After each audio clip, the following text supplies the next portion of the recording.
Hi guys, depending on the weather, add some acetone to your monomer so it dries faster and make your 3D easy. This is how I pick up the pearls. I pick up a red, dip it on white, and back on red.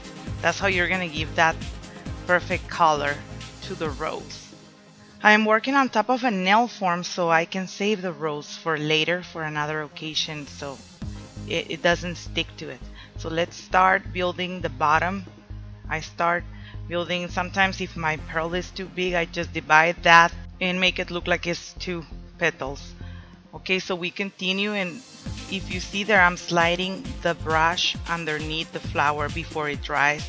That's to give it a more realistic look.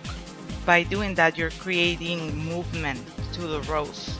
I don't know why, but I always start with 3 pearls, big ones.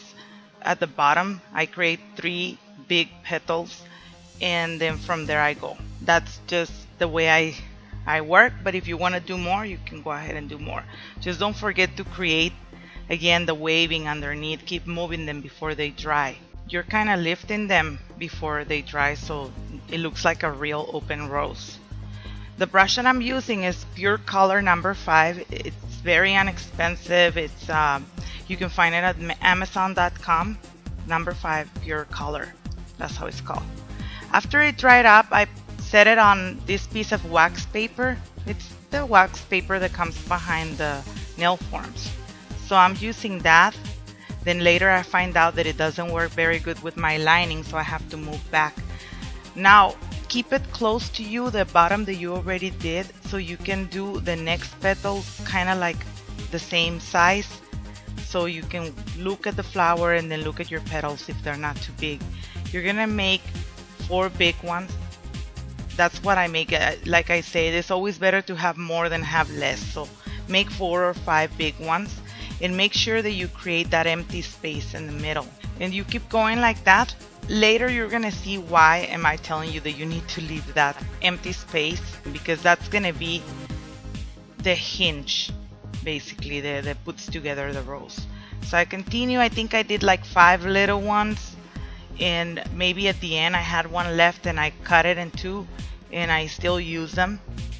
Okay, this part is very important. Form a large petal and start rolling it. Just like rolling a taquito, or better yet, like rolling a cigarette. I don't know, you're following me, but do it however you can. I help myself with the brush or, you know, my fingers.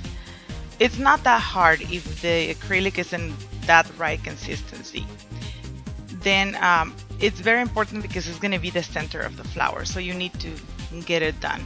Then I'm passing them over to this area because the camera was picking up all this light with the white background, so I just moved.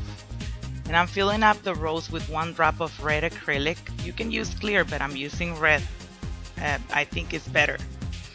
And then I'm standing there our little cigarette. And just hold it there until it's steady enough. Then you start bringing the petals and putting them together just like a puzzle. You see, it's not really hard. It's time taking. That's what I would call it. I think everybody can do it. It's just because especially the roses, they don't have to be exactly the same, all the petals, but it's just time taking and requires patience and good tweezers, because it's so hard to pick up those little rose petals. And I'm sorry, I'm gonna apologize like always about my English. I really have a hard time translating my videos, and when I do it with all my heart, and because there was some instructions to follow that you cannot just follow by looking at the pictures or at the video, and I wanted to help you more by explaining. So I really hope it was very helpful for you, and if you try it, be patient and always remember that sometimes they're more pretty than other ones. So keep going. Okay, thank you so much for watching, and until next time, bye.